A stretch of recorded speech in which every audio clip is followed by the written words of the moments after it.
Hello students. आज हम chapter number 2 का नेक्स्ट पार्ट करेंगे। ये पार्ट 3 है। इसके पहले पार्ट 1 और पार्ट 2 अगर आपने नहीं देखा हो तो उसको ज़रूर देख लें, तभी आगे समझ में आएगा। ठीक है, तो आज का टॉपिक है हमारा reaction of a non metallic oxide with base. अगर हम नॉन मेटेलिक ऑक्साइड्स जो हैं उनके रिएक्शन हम बेस के साथ कराएंगे तो क्या होगा। यू सा the reaction between carbon dioxide, calcium hydroxide, lime water. हमने पिछले जो वीडियोस थी आपने उसमें देखा होगा कि calcium hydroxide it means lime water. ठीक है, किस तरीके से कार्बन डाइऑक्साइड के साथ रिएक्शन किया था और कैल्शियम हाइड्रो ऑक्साइड बनाया था। ठीक है, which is a base reaction with the carbon dioxide is produce a salt and water. और बेस जो है रिएक्शन करके कार्बन डाइऑक्साइड प्रोड्यूस किया था, साथ में सॉल्ट और वाटर। इसी तरीके से सिमिलर रिएक्शंस हैं जो बेस और एसिड के बीच में हैं।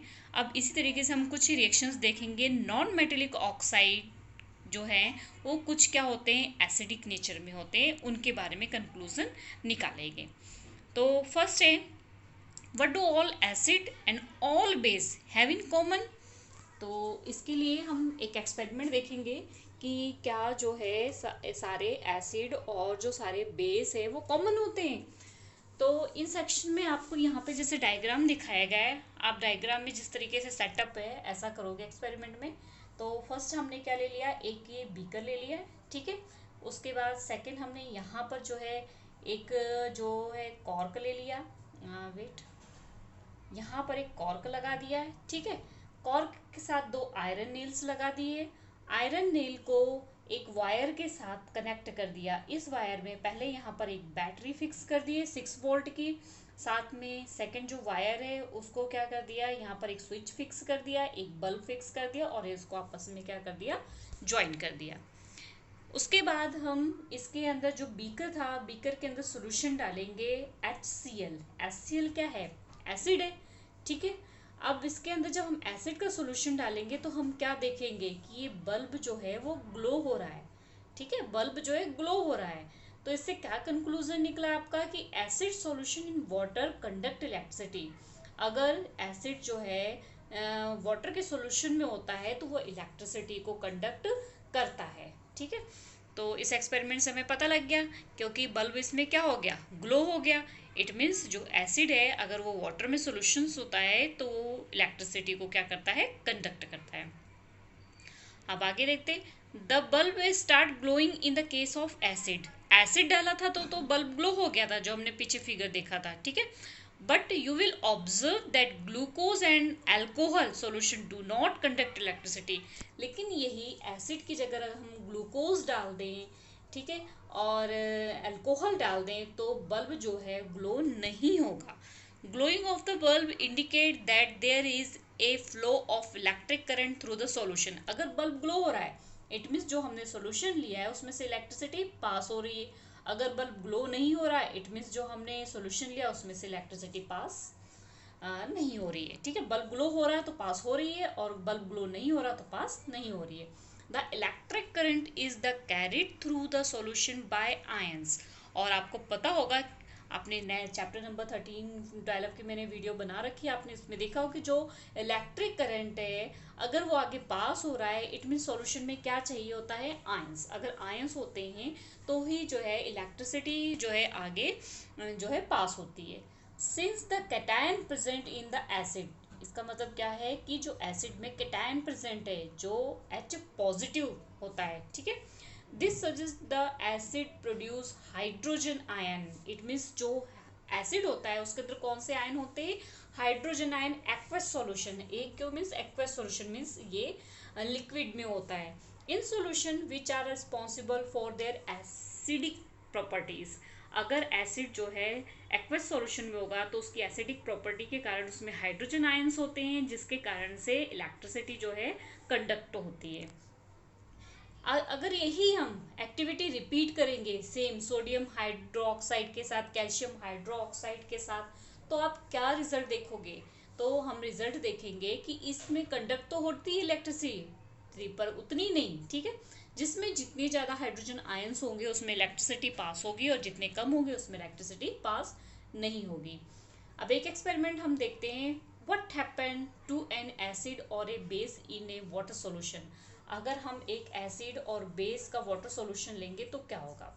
ठीक है, इस तरीके से यहाँ पे आपको डायग्राम दिया हुआ है कि इसमें क्या करना है आपने। फर्स्ट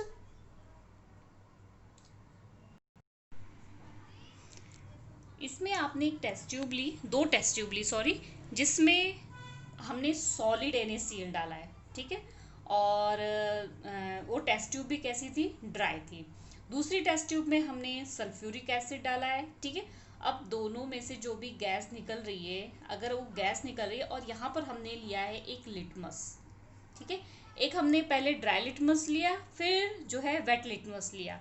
तो आप क्या देखोगे कि कलर किस में चेंज हो रहा है और किस में नहीं चेंज हो रहा है। जब इसकी गैस यहाँ से निकल रही है तो कलर चेंज हो रहा है कि नहीं हो रहा है। ठीक है, तो हमने क्या देखा, जब ड्राई HCl गैस जा रही है, जब अगर ड्राई HCl गैस जो है, ठीक है, अगर ड्राई लिटमस के पास जाती है तो उसका कलर चेंज नहीं होता है। लेकिन जब dry HCl gas wet litmus के पास जा रही है तो लिटमस का कलर जो ब्लू से है वो क्या हो जाता है, रेड हो जाता है।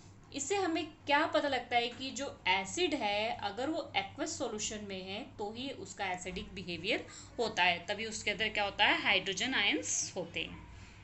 Next, this experiment suggests that hydrogen ion in HCl are produced in the presence of water. इस एक्सपेरिमेंट से आपको पता लग गया कि जो HCl है वो वाटर के अंदर प्रोड्यूस होने पर ही हाइड्रोजन आयन जो है बनाता है। द सेपरेशन ऑफ हाइड्रोजन, तो अब HCl है तो क्या बन जाएगा, अगर HCl है तो आपको पता है H पॉजिटिव और Cl क्या होता है, नेगेटिव। ठीक है, ये आपने क्लास 9th में अच्छी तरीके से पढ़ लिया होगा किस तरीके से आएगा।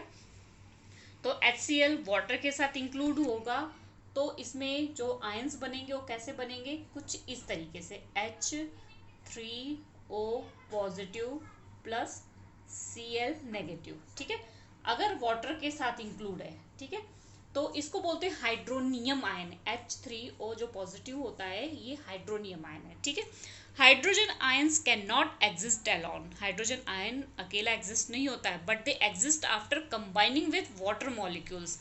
एग्जिस्ट कब होता है, जब ये वाटर मॉलिक्यूल्स के साथ कंबाइन होता है। दस hydrogen ion must always be show H positive hydronium ion H3O positive.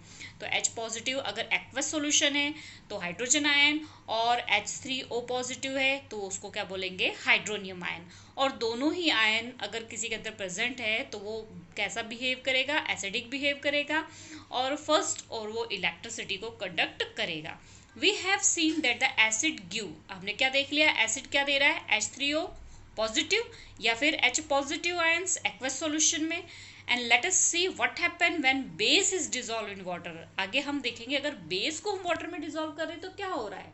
तो आपको पता है NaOH मीन सोडियम हाइड्रोक्साइड। ठीक है, अगर इसको हमने वाटर में डिसॉल्व किया तो क्या बनता है, Na आपको पता है वो क्या होता है, हमेशा पॉजिटिव। ठीक है, OH क्या होता है, नेगेटिव। ठीक है, तो यहाँ पर ये हुआ। इसी तरीके से KOH मीन्स पोटेशियम हाइड्रोक्साइड, यहाँ पर भी आपको पता है K जो है positive, OH negative. MgOH2 magnesium hydroxide, Mg positive ions, OH negative ions. ठीक है, तो बेस जनरेट हाइड्रोक्साइड आयन। हमने इसमें क्या देखा सभी में कि हमने जितनी भी बेस की वाटर के साथ रिएक्शन कराई तो कौन सा आयन जनरेट हो रहा, hydroxide ion. Base which are soluble in water are called alkalis. ठीक है, अगर जो बेस है वो सॉल्यूबल है वाटर में तो उसे क्या बोलेंगे, एल्कली।